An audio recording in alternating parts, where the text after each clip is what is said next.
அனைவருக்கும் வணக்கம். அனைத்து பென்ஷன்தாரர்கள் மற்றும் ஓய்வூதியதாரர்களுக்கு ஒரு முக்கியமான செய்தி. அதாவது இபிஎஃப்ஓ ஒரு முக்கியமான அறிவிப்பு வெளியிட்டிருக்காங்க. அதில் பார்த்தீங்கன்னா பென்ஷன் இனி கிடையாது. ஸோ இந்த அறிவிப்பு ஒரு அச்சுறுத்தும் விதமாக இருக்கிறதுனால இது என்ன தகவல், இதை பற்றின முழு விவரம்னு எல்லாமே இந்த வீடியோவில் பார்த்துடலாம்.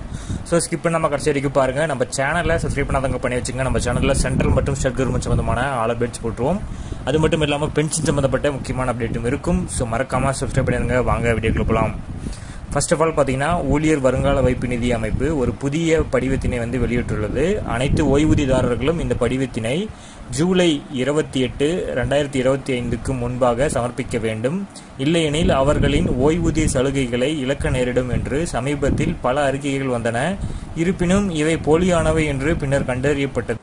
ஊழியர் வருங்கால வைப்பு நிதி அமைப்பானது அனைத்து ஓய்வூதியதாரர்களுக்கும் அவசர அறிவிப்பை வெளியிட்டுள்ளதாக வந்த கூற்றுகளை பத்திரிகை தகவல் பணியகத்தின் உண்மை சரிபார்ப்பு பிரிவு மறுக்கிறது. ஸோ ஜூலை 28, 2025க்குள் புதிய இபிஎஃப்ஓ படிவத்தினை சமர்ப்பிக்க தவறினால் ஓய்வூதிய சலுகைகள் நிறுத்தி வைக்கப்படலாம் என்று அந்த அறிக்கையில் கூறப்பட்டிருக்கு. ஸோ இதனால் பல ஓய்வூதியதாரர்கள் பெரும் குழப்பத்திற்கு ஆளானார்கள். ஸோ இந்த பிஐபி உண்மை சரிபார்ப்பு தளத்தின்படி இபிஎஃப்ஓ அப்படி எந்த ஒரு புதிய படிவத்தையும் வெளியிடவில்லை. மேலும் அத்தகைய படிவத்தினை சமர்ப்பிக்காவிட்டால் ஓய்வூதியம் நிறுத்தப்படும் என்ற அச்சுறுத்தும் எந்த ஒரு உத்தரவும் இபிஎஃப்ஓ வெளியிடவில்லை.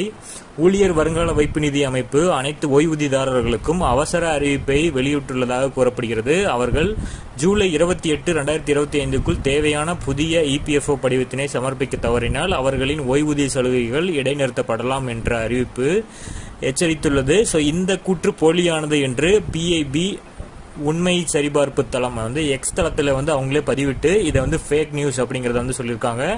ஸோ ஊழியர் வருங்கால வைப்பு நிதி அமைப்பு அனைத்து ஓய்வூதியதாரர்களுக்கும் இந்த அவசரமான அறிவிப்பை வெளியிட்டுள்ளதாக வந்த கூற்று இது தவறானது, முற்றிலும் இது போலியான தகவல் அப்படிங்கிறத தகவல் பணியகம் இதை சொல்லிட்டாங்க.